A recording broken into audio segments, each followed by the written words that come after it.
స్వామి మేము నీకు పంచామృతాలతో అభిషేకం చేస్తున్నాం అంటారు. పంచామృతాలు అన్న మాట వాడడానికి మనకి ఎవరు అధికారం ఇచ్చారు? పంచామృతాలు ఉన్నాయా? 5 అమృతాలు ఉన్నాయా ప్రపంచంలో? ఒకటే అమృతం. నువ్వు మరి పంచామృతములు అన్న మాట ఎందుకు వాడుతున్నావు అంటే, అందులో బాహ్యమునందు రావలసినటువంటి సుఖం ఏదున్నదో సుఖము, ఆంతరమునందు రావలసినటువంటి జ్ఞానము ఏకకాలమునందు మిళితమై ఉంటాయి. అందుకే శివలింగానికి ఏది జరగాలి అంటే కేవలము అభిషేకమే. అభిషేక ప్రియో శివ. మనం చెయ్యక్కర్లేదండి. విచిత్రం ఏమిటో తెలుసా? మనం అనుకుంటాం మనం శివలింగానికి అభిషేకం చేస్తున్నాం అనుకుంటాం. అసలు నిజంగా ప్రపంచంలో ఇంకా ఇలా చల్లగా ఉండి ఈ మాత్రం వర్షాలు పడి మనందరం ఇలా కులాసాగా ఉంటున్నామంటే కారణం ఏమిటో తెలుసా? శివలింగానికి తనంత తానుగా ప్రతిరోజు అభిషేకం జరిగిపోతుంటుంది ఒక చోట. ఎక్కడో తెలుసా అండి? రుద్రాధ్యాయ ప్రారంభ శ్లోకంలో చెప్పారు. ఆపాతాళన భస్తలంత భువన బ్రహ్మాండమా విస్ఫుర జ్యోతిస్ఫాటిక లింగమౌళి విలసత్పూర్ణిందువంతామృతై అస్తోకప్లుతమేకమీశమనిశం రుద్రానువాకాంజపన్ ధ్యాయే దీప్సిత సిద్ధయే ధ్రువపదం విప్రోభిషించేచ్చివం బ్రహ్మాండ వ్యాప్త దేహాభసిత హిమరుచాభా సమానా భుజంగై కంఠే కాళాః కపర్దాః కలిత శిశికలశ్చండ కోదండహస్తాః త్రిక్షా రుద్రాక్షమాలాసు లలిత వపుషః శాంభవా మూర్తివేదాః రుద్రాశ్రీ రుద్రసూక్త ప్రకటిత విభవాన ప్రయచ్చస్తు సౌఖ్యం.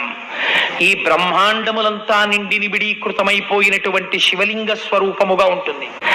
అటువంటి దాని మీద పైన ఉన్నటువంటి చంద్రమండలం ఘనీభవించినటువంటిది కరిగి అమృతముతో స్నానమైపోతూ ఉంటుంది. అలా స్నానమవుతూ చల్లగా ఉన్నటువంటి బ్రహ్మాండమైనటువంటి శివలింగము ఏది ఉన్నదో అది ఏ ఈప్సిత సిద్ధయే, ఈ కోరికని తీర్చి మీకు సుఖమును ఇచ్చుచున్నది. ఓం శంచమే మయశ్చమే అనుకామశ్చమే కామశ్చమే సౌమనసశ్చమే భద్రంచమే శ్రేయశ్చమే అని మొదలు పెట్టేస్తారు అభిషేకం. మీరేం చేస్తున్నారు? పంచామృతాలంటే మొట్టమొదట తీసుకెళ్లి పాలు పోసేస్తారు. పాలు పోసేసి పంచామృతాల్లో ఒక దాంతో అభిషేకం చేసేసామండి. పంచామృతాలకు కూడా యథార్థమునకు శివలింగమునకు అభిషేకము చేసేటప్పుడు ఒక వరుస చెప్పారు. ఆ వరుసలో మాత్రమే పంచామృతాభిషేకము జరగాలి తప్ప ఏ వరస పడితే ఆ వరస చెయ్యవద్దు అన్నారు. మొట్టమొదట ఆవు పాలతో అభిషేకము. పాలెందుకు అంటే, ఆవు పాలతో మీరు శివలింగానికి అభిషేకం చేస్తే మీరు నోరు విప్పి అడగవలసిన అవసరము లేకుండా మీకు కలిగేటటువంటి ఉత్తరక్షణ ఫలితమేమి? సర్వసౌఖ్యములు అంది రుద్రకామ్యార్చనం. నువ్వు నోరి విప్పి అడగక్కర్లేదు. నాకు ఈ సుఖస్థానము కావాలని అడగక్కర్లేదు. వాంఛితార్థ ప్రదాయిని. నిన్ను అడగమంటే నువ్వేమంటావంటే, స్వామి నాకు అరగంట టైం మా ఆవిడ్ని అడిగి రావాలంటాం. ఒకవేళ అడిగి వచ్చిన అమెరికా ప్రెసిడెంట్ జార్జ్ బుష్ పోస్ట్లో నేను ఉండాలంటాం. తెలియదు, ఏది అడగాలో తెలియదు. అక్కర్లేనివన్నీ అడుగుతాడు. గాలిన్ కుంభిని అగ్ని అంబువలాకాశస్థలిన్ దిక్కులన్ రేలన్ ఘస్రములన్ అని హిరణ్యకశిపుడు అడిగినట్టు ఎప్పుడు ఇది చచ్చిపోకూడదని కోరికలు కోరతాం. ఇహ అందుకని పంచామృతాలలో మొదటిదైనటువంటి పాలచేత శివలింగమునకు అభిషేకము చేసినంత మాత్రము చేత మీరు నోరు విప్పి అడగకపోయినా పరమాత్మ యొక్క నిర్హేతుక కృపాకటాక్ష వీక్షణముగా మీకు లభించేటటువంటి ఉత్తరక్షణ ఫలితమేమి అనగా కుటుంబమునందు సర్వ సౌఖ్యములు మీకు కలుగుతాయి. ఏ సౌఖ్యము, ఏ సుఖము మీకు కలిగితే మీరు వర్ధిల్లుతారో, ఏ సుఖము మీకు ఉంటే మీరు వృద్ధిలోకి వస్తారో అటువంటి సుఖాన్ని పరమాత్మ మీకు కల్పిస్తాడు. ఏమండి, నేను శివలింగానికి ఆవు పాలతో అభిషేకం చేశాను, నాకేమో జిల్లా కలెక్టర్ పోస్ట్ రాలేదేమిటండి అని మళ్ళీ వచ్చి నా కాలర్ పట్టుకోకండి. ఎంతవరకు ఏ కోరిక మీకు తీరడము చేత మీరు ఉన్నతిలోకి వస్తారో అటువంటి సుఖము శివుడికి తెలుసు. శివుని శిరమున కాశిన్ని నీళ్లు చల్లి పత్తిరి సుమంతనెవ్వాడు పారవయిచు కామధేనువు అనింటి గడిపశువు అల్ల సురశాఖవానింటి మల్లె చెట్టు. ఆయన ఏదైనా ఇవ్వగలడు మహాత్ముడు, మహానుభావుడు. ఆయన ఏది ఇవ్వలేడు కనుక ప్రపంచమనకు అంతటికీ కూడా శాసకుడు. ఆయన మహేశ్వరుడు, అందుకని ఇవ్వగలడు కాబట్టి ఇస్తాడు. ఆవు పాలతో అభిషేకం చేస్తే వచ్చేటటువంటి మొట్టమొదటి ఫలితం సర్వసౌఖ్యాలు. అది ఎప్పుడు సౌఖ్యం అని మీకు తెలుస్తుందంటే మీ మనస్సుకి పరిణతి ఉండాలి. మీకు ఒక ఉదాహరణ చెప్తాను. ఏకకాలమునందు 2 భక్తులు దేవాలయానికి వెళ్ళారట. ఒక ఆయన అన్నాడు భగవంతుడితో, స్వామి నిజంగా నువ్వు ఎంత కరుణాస్వరూపుడవయ్యా, నాకు ఎంత గయ్యాళి భార్యనిచ్చావు, అస్తమానం తిడుతుంది నన్ను, అంత గయ్యాళి భార్యని ఇవ్వబట్టి కదా పరమాత్మ నీ పాదముల యందు నా మనస్సు నిలబడింది. ఆవిడ అనుకూలవతి అయి నేను చెప్పిన మాట దాటకపోతే నేను ఆ భార్య లంపటంలో పడిపోయి నీ పాదములకు విస్మృతి చెందేవాణ్ణి కదా. గయ్యాళి భార్యనిచ్చి నీ పాదములలో చేర్చుకున్నావా తండ్రి, నా మనస్సుకి తగినట్టుగా నన్ను కాపాడావు, నీకు నమస్కారం అన్నాడు. ఈయన దిగ్గాని ఇంకో ఆయన వచ్చాడు. ఈశ్వర, నువ్వు ఎంత కరుణ కలిగిన వాడివి, ఎంత అనుకూలవతి అయిన భార్యనిచ్చావయ్యా, కావ్య భాషలో మాట్లాడినట్టు నన్ను ప్రీతికరమైన మాటలతో మెప్పిస్తూ అన్ని వేపులా పనికి మాలిన తిరుగుళ్ళు తిరిగేటటువంటి నన్ను గుడికి తీసుకొచ్చి 4 పువ్వులు కోసి మడి నీళ్ళు అక్కడ పెట్టి సంధ్యావందనం చేసుకోండి, 2 పువ్వులు వెయ్యండని, ఓ మంచి పని చెయ్యండని ఎప్పుడూ పక్క నుండి అదే పనిగా చెప్పి చెప్పి చెప్పి చెప్పి తన యొక్క ఆనుకూల్యమైన ప్రవర్తన కలిగిన ఇంత మంచి భార్య యొక్క మాట వినకుండా ఎలా ఉండడం అనేటటువంటి బలహీనతకి నేను లోనైపోయేటట్టుగా తన ప్రవర్తన చేత నన్ను శాసించి నన్ను ఈశ్వరాభిముఖుణ్ణి చేసి నీ పాదముల యందు నాకు స్థానమును కల్పించిన అనుకూలవతి అయిన భార్యనిచ్చిన నీకు నమస్కారం అన్నాడు. ఇప్పుడు ఒకరికి అనుకూలవతి అయిన భార్య సుఖస్థానమైంది, గయ్యాళి భార్య ఒక ఆయనకి సుఖస్థానమైంది. ఎవరికి ఏది ఇవ్వాలో పరమాత్మకి తెలుసు. నువ్వెందుకు జడ్జిమెంట్ సీట్లో కూర్చుంటావు? అందుచేత అది సుఖమనగా అర్థం. అది ఏది ఈశ్వరుడు నీకు సుఖం అనుకుంటున్నాడో అది సుఖము. పిల్లవాడికి ఏం తెలుసు? పిల్లవాడు ఏది పడితే తినాలనుకుంటాడు. నువ్వులు గుండా అన్నమే ఎక్కువ తింటానంటే నీకు దగ్గు వస్తుందిరా, నువ్వులు గుండా ఎక్కువ తినకున్నానా అయిపోయిందంటుందమ్మ. ఓ చెంచాడు అక్కడ పెట్టి కంచంలో వేసి కలిపేసి, ఇంత నువ్వులు గుండా చేశానా, మీ నాన్నగారు అంతా వేసేసుకుని క్యారేజీలో వేసుకుపోయారు, దొంగ నాన్న అంటాడు వాడు. మరి తానొచ్చా? తండ్రి మీద చెప్పచ్చా నేరం? ఆ సమయానికి తండ్రిని వాడు దొంగ నాన్న పర్వాలేదు, పిల్లవాడు ముందు నువ్వుల పిండి ఎక్కువగా తినకుండా ఉండడం తల్లికి కావాలి. అలా ఏది ఎక్కువైపోతే నువ్వు పతనం అయిపోతావో అది ఎక్కువైపోకుండా ఈశ్వరుడు చూసుకుంటూ ఉంటాడు. నీకు అది తక్కువ ఉంటే అది ఈశ్వరానుగ్రహం నిర్ణయించుకో. అమ్మ అంతే ఇచ్చింది అనుకో, అమ్మకి తెలుసు నా సుఖం అనుకో, అలా నువ్వు అంగీకరించగలిగినప్పుడు నీకు సుఖమే. అలా కాకుండా నువ్వు సుఖాన్ని నిర్వచించడం మొదలు పెడితే నీకు ఈ బ్రహ్మాండం అంతా రాసిచ్చేసినా ఇంకా దరిద్రమే, ఇంకా ఎక్కడన్నా ఏమైనా ఉండిపోయిందేమోనండి నాకు తెలియలేదని ఏడుస్తుంటాడు. అందుకని సుఖం అనగా ఏమి, ఏది నీ అభ్యున్నతికి కారణమో అది ఈశ్వరుడి చేత నీకు కటాక్షింపబడుట. ఆవు పాలతో అభిషేకం చేసినంత మాత్రం చేత సర్వసౌఖ్యములు వస్తాయి. అంతరమనందేంటి? ఆవు పాలు శివలింగం మీద పోస్తే నేను నోరు విప్పి ఏది చెప్పడం నాకు చేత కాదో అది ఇమ్మని అడుగుతున్నట్టు లెక్క. ఏది అడగడం చేత కాదు, స్వామి నాకు జ్ఞానము కావాలి. ఇది జ్ఞానం అంటే పుస్తకాలు చదువుకుంటే వచ్చే జ్ఞానం జ్ఞానము కాదు. ఏది తెలుసుకున్న తరువాత వేరొక వస్తువుని తెలుసుకోవలసినటువంటి అవసరము లేదో అటువంటి వస్తువైన పరబ్రహ్మమును తెలుసుకుని ఆ పరబ్రహ్మమునందు అపరోక్షానుభూతిని పొందగలిగినటువంటి అదృష్టము ఈశ్వరుడి చేత కటాక్షింపబడడం అనేటటువంటిది నాకు కొన్ని కోట్ల జన్మలుగా లభించలేదు. అందుకే పునరపి జననం పునరపి మరణం పునరపి జననీ జఠరే శయనం జిహ సంసారే బహుదుస్తారే కృపయాపారే పాహిమురారే. అలా పైన తోలు మారుతూనే ఉంది, తిరుగుతూనే ఉన్నాను. సంచులు మారుతున్నాయి, లోపలున్న వస్తువు ఒకటే, అదే పట్టుకు తిరుగుతున్నాడంతే. అందుకని చెప్పి స్వామి నాకు జ్ఞానం ఇవ్వయా అని అడగడం చేత కాక జ్ఞానమును అపేక్షించడం, ఆవు పాల చేత అభిషేకం చేయడం. మీకు ఒకసారి జ్ఞానం కలిగింది అనుకోండి, మీరు మోక్షం వెపకెళ్ళిపోతారు. అందుకని ఇప్పుడు ఏమైంది? అమృతమైంది. అందుకని పంచామృతములలో మొదటిది ఆవు పాలు. ఇప్పుడు ఏకకాలమునందు 2 సుఖస్థానములు ఎక్కడి నుంచి వస్తున్నాయి? ఏ శివలింగములు తాకితే వస్తున్నాయో అదే సుఖమునీయగలిగిన స్థానమై ఉన్నది. అలాగే రెండవది తేనె. పాలతో చేసి నీటితో చేసి తేనెతో చేస్తారు. తేనె ఎందుకు? తేనె మీరు ఎంత తాగండి తేనెని, ఎంత బాగుందో అనిపిస్తుంది. పిల్లలకు అన్నిటికన్నా ఇష్టం ఏమిటో తెలుసా అండి? పొద్దున్నే నిద్ర లేవగానే కొంచెం తేనె ఇవ్వడం నేర్పారనుకోండి, వాడు పొద్దున్నే వచ్చి అడుగుతాడు, అమ్మ తేనేది, అమ్మ తేనేది అంటాడు. ఇలా ఒక చెంచాడు వేసారనుకోండి, ఓ ప్రమాదం ఉంటుంది పిల్లలతోటి.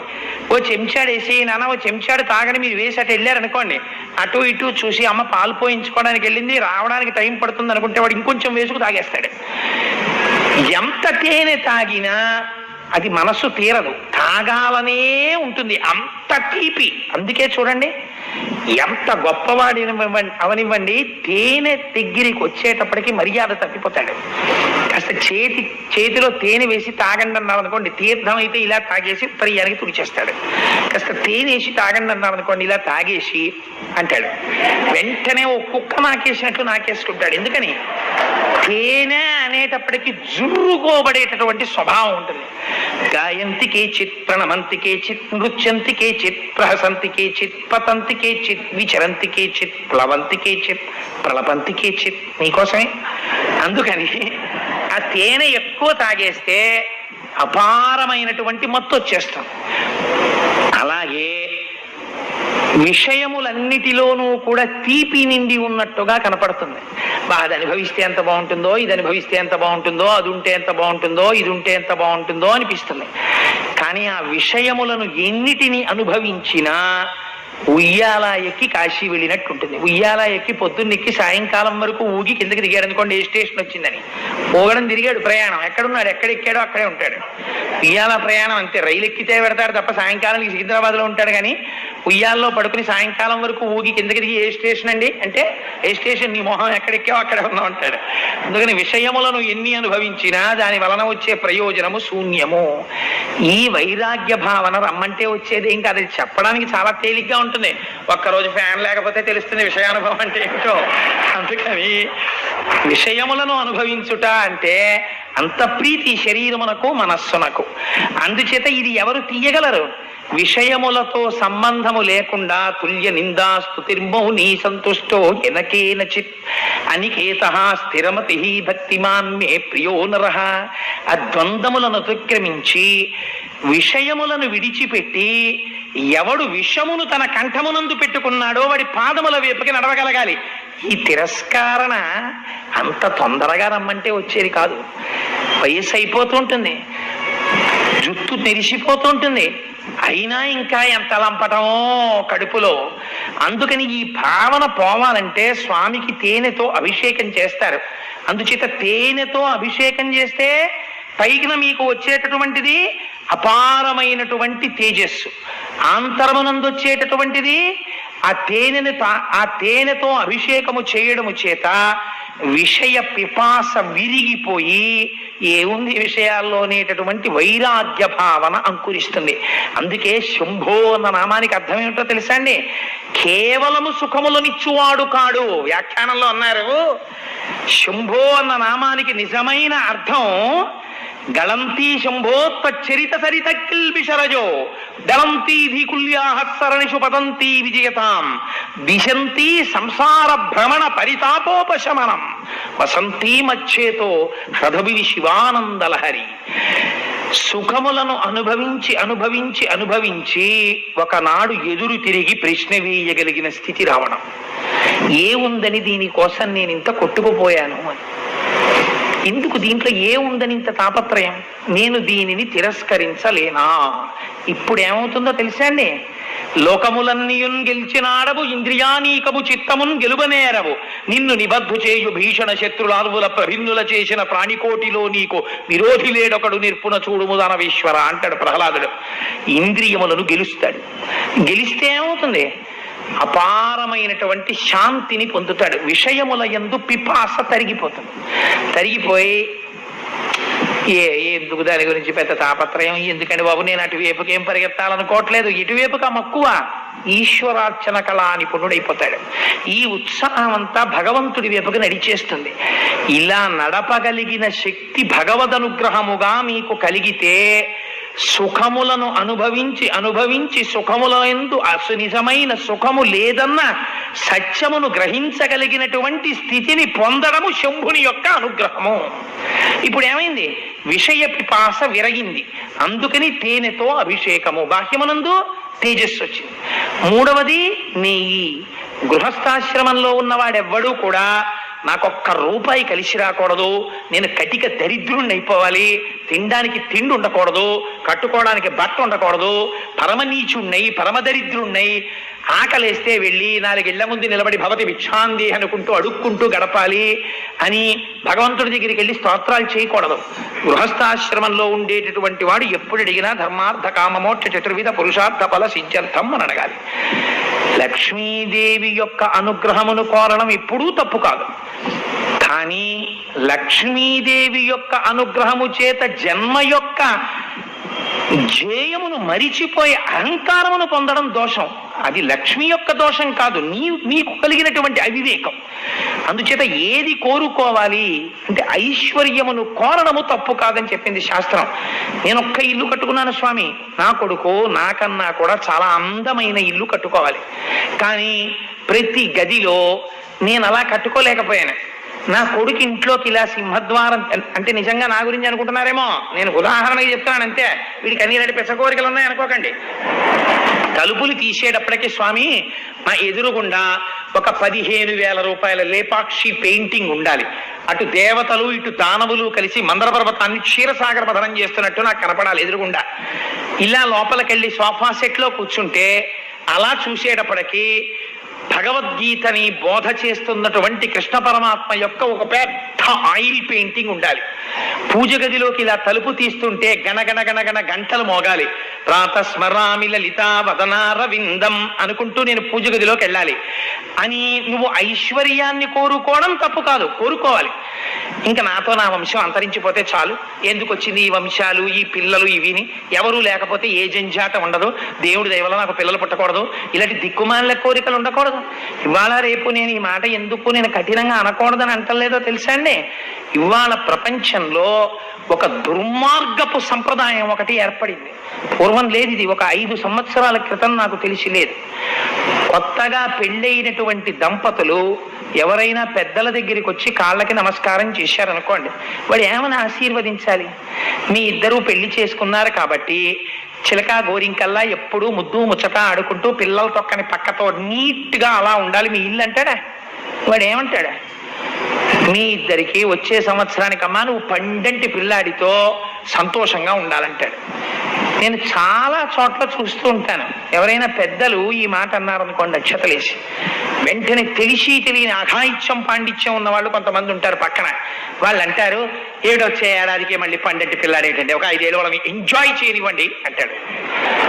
ఒకవేళ నిజంగా అక్షతలు వేసినటువంటి వాడికి ఈశ్వరార్చన కళా నిపుణుడు అనుకోండి, వాడి మనస్సు ఖేదపడి 5 ఏళ్ళు ఏమిటి 50 ఏళ్ళు వచ్చే వరకు అలాగే ఉండని అనుకోండి మనసులో.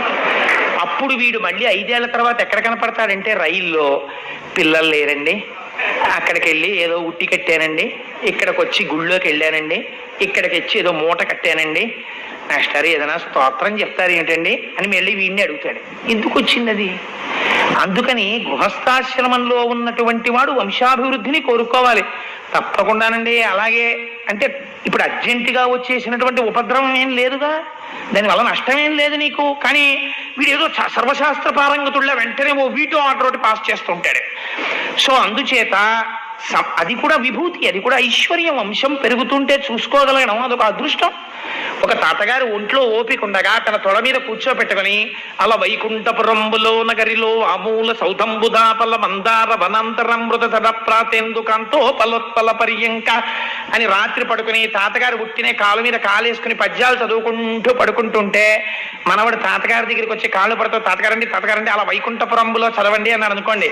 ఆ మనవడిని చూసి మురిసిపోతూ ఆ తాతగారు నిద్దట్లోకి వెళ్ళిపోయే ముందు అలా వైకుంఠపురంబులో నగరిలో అమూల సౌధంబుదాపల మందార వనాంతరమృత తడ ప్రాతేందుకంతో పలోత్పల పర్యంక అని పద్యం చదివి పడుకున్నాడు అనుకోండి. కొన్నాళ్ళు పోయేటప్పటికి తాతగారి పద్యాల్లో చాలా పద్యాలు మనవాడికి వచ్చేస్తాయి. నేను ఒక మాట చెప్తాను, యథార్థం కాదని మీరు అనండి. ఏ ఇంట్లో తాతగారు సహస్రశీర్ష పురుష సహస్రాక్ష సహస్రవాత్ స భూమిం విశ్వతో వృత్వా అత్యతిష్ట దశాంగుళం అని పూజ చేస్తున్నాడు అనుకోండి, రోజు 3 ఏళ్లు రాని పిల్లాడు కూడా ఆ ఇంట్లో గమ్మత్తుంటుంది. సహస్రతీర్థ పురుష అని వాడేదో చదివేస్తాడు. మీరు పుస్తక పఠనం చెయ్యడం కన్నా ఇంట్లో పెద్దవాళ్ళు చదివేది పిల్లలకి తొందరగా పట్టుకుంటుంది. పెద్దలు ఎలా ప్రవర్తిస్తున్నారో పిల్లలు అలా ప్రవర్తిస్తారు. నేను నిన్న కొవ్వాడ వెళ్ళాను, అక్కడ ఒక చిన్న పిల్లని చూశాను నేను.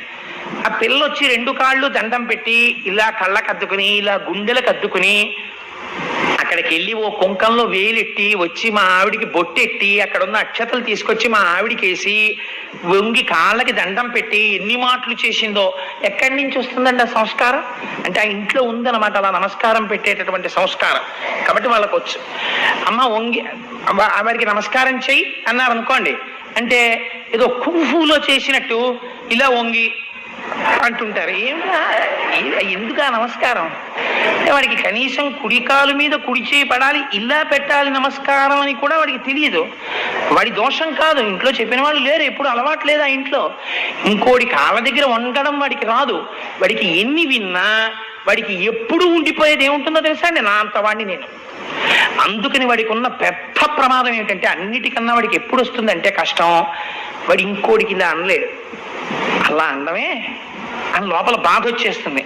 కొంతమందిని మీరు చూడండి, నమస్కారం పెట్టవలసి వస్తుందేమో అని జారిపోయే వాళ్ళు ఉంటారు పెద్దల దగ్గర. ఎందుకనంటే వాడికి అహంకృతి. నేను నమస్కారం పెట్టడం ఏమిటండి, నేను నమస్కారం పెట్టంటాడు. అలా అంత అహంకృతి ఏర్పడిపోతుంది. సో నేను ఎందుకు చెప్పానంటే, ఐశ్వర్యమును అపేక్షించడం అనేటటువంటిది దోషము కాదు గృహస్థాశ్రమంలో ఉన్నవాడికి.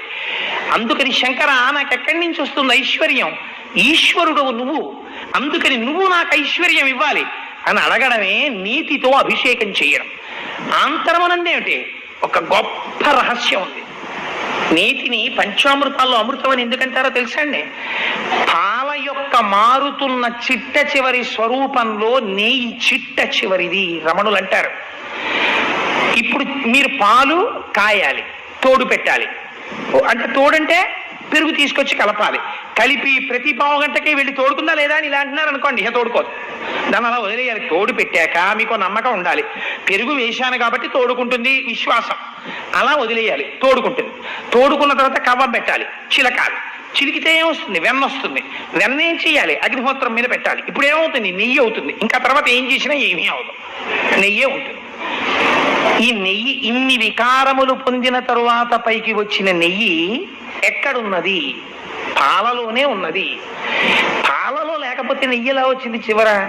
పాలలో నెయ్యి ఎక్కడున్నది? పాల అంతటా నెయ్యి ఉన్నది.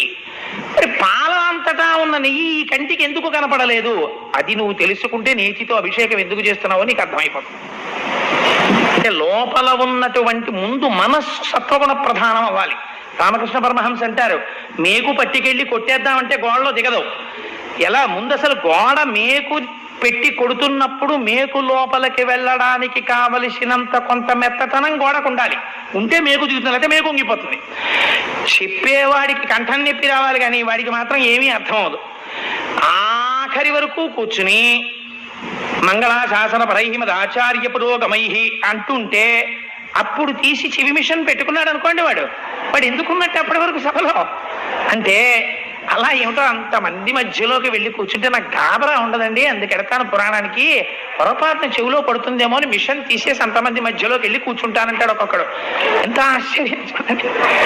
అది కాదు, ముందు మనస్సుకి సత్వగుణం అలవాటు పడాలి. మనస్సుకి సత్వగుణం అలవాటు పడితే ఆ పరిశుద్ధమైనటువంటి మనస్సు ఆ తరువాత పెద్దల యొక్క మాటలు వినగా వినగా సుఖము విషయములయందు లేదనేటటువంటి భావన వలన కలిగినటువంటి వైరాగ్యమనబడేటటువంటి అగ్నిహోత్రము చేత కాలి భక్తి చేత ఎర్రటి తెట్టు కడితే, శాస్త్రవచనం అనేటటువంటి పెరుగు తెచ్చి కలిపితే, నిధిధ్యాసనమని లోపల దాన్ని అలా నిలబెడితే కదపకుండా ఆ ధ్యానములో అది తోడుకుంటే, అప్పుడు అందులోకి మళ్ళీ ఒక్కసారి ఆ చింతనం అనేటటువంటి కవ్వాన్ని తిప్పి భగవంతుని యొక్క రూప గుణ విభూతులను అనుభవించడానికి మననం చేస్తే, అచ్చర్చస్ అన్న మననంలోంచి వెన్న పుడితే, ఈశ్వరుణ్ణి విడిచిపెట్టి నేను ఉండలేనన్న తాదాత్మ బుద్ధి పుడితే, నీటి యందు తేలుట, అగ్ని తగిలితే కరుగుట, అటువంటి నీతి స్వభావమును పొందితే ఘృతేన వర్ధతే బుద్ధి. ఇప్పుడు ఈ వచ్చినటువంటి నెయ్యి ఏది ఉన్నదో ఆ నేతిని నీవు తపస్సు చేత అపరోక్షానుభూతిగా మార్చుకుని ఇక్కడే ఇప్పుడే నువ్వు పరబ్రహ్మముగా నిలబడగలిగినటువంటి స్థితి. అటువంటి స్థితిని నాకు ఇయ్యని, నాకు అడగడం చేత కాదని నేతితో అభిషేకం చేసుకోవడం అన్నారు రమణ మహర్షి. అందుకని ఇప్పుడు పంచామృతములలో నెయ్యేమైంది? శివలింగమునకు అభిషేకము చేసి అపరోక్షానుభూతిని అడుగుట అద్వైత స్థితిలో. బాహ్యమునందు ఐశ్వర్యం అడుగుట. పెరుగుతో ఎందుకు అభిషేకం? పెరుగుతో అభిషేకం చేస్తే ఈ శరీరమునకు మీరు చేసినటువంటి పాపము యొక్క ఫలితముగా రోగం వస్తుంది. అయ్యో స్వామి, నేను ఈ రోగాన్ని తట్టుకోలేకపోతున్నానయ్యా, ఇంత బాధ పడలేకపోతున్నాను, అంచేత నాకు ఈ రోగమునకు ఉపశమనమును చూపించు అని అడిగితే ఈశ్వరానుగ్రహంగా రోగం ఉపశమించాలంటే పెరుగుతో అభిషేకం చెయ్యాలి. బాహ్యమునందు. ఆంతరమునందు పెరిగేమిటి? ఇతపూర్వం కస్తూరి తీసుకొచ్చి మీరు గుడ్డ మూట కట్టారనుకోండి, ఆ తర్వాత కస్తూరి తీసేశారు, కానీ గుడ్డకి వాసన ఉండిపోతుంది. అలాగే జీవుడు ఎన్నో జన్మల నుంచి కర్మలు చేస్తున్నాడు. ఆ కర్మలను అనుభవించడం చేత కలిగినటువంటి ఫలితములను అనుభవించడానికి అలవాటు పడినటువంటి ఇంద్రియములతో కూడినటువంటి మనస్సు లోపల గుప్తముగా దాచుకున్నటువంటి అనుభవముల యొక్క సారభూతమైన విశేషమునకు వాసన అని పేరు. అందుకని ఇంకా ఇంకా అటువైపుకే తిరుగుతుంటుంది. ఇంకా అది అనుభవిద్దాం. ఇంతకు ముందు కొన్ని కర్మలు చేశాడు, అటు ఫలితాలు పొందాడు, అవి ఇంకా అనుభవిద్దాం అంటుంటుంది. ఇప్పుడు అనుభవిద్దామన్న కారణం చేత వాసనలు ఏర్పడతాయి. ఈ వాసనలు మీ అంత మీరు తొలగతోయలేరు. ఆ వాసనా బలం లాగేస్తుంటుంది, ఒక్కొక్కడిని లాగేసి తప్పు పద్ధతుల వైపుకి తీసుకెళ్ళిపోతుంటుంది. నీ అంత నీవు వాసన దాటలేవు కనుక పెరుగుతో అభిషేకం చేస్తే వాసనని అధిగమించగలిగిన శక్తి వస్తుంది. అందుచేత పంచామృతాల్లో ఒకటి కాదు, చిట్ట చివరిది పంచదార. ఆఖరణ పంచదారతో అభిషేకం చేస్తారు. ఆత్మాభిమానమే పంచదార. అదొక అజ్ఞానం. ఇది నేను అనడం లోపలున్న దాని గురించి ఎరుక లేకపోవడం. ఈ దేహాత్మాభిమానాన్ని స్వామి తొలగతోయవయ్యా, అంత నేను గెలవలేకపోతున్నాను అని అడగడం పంచదారతో అభిషేకం.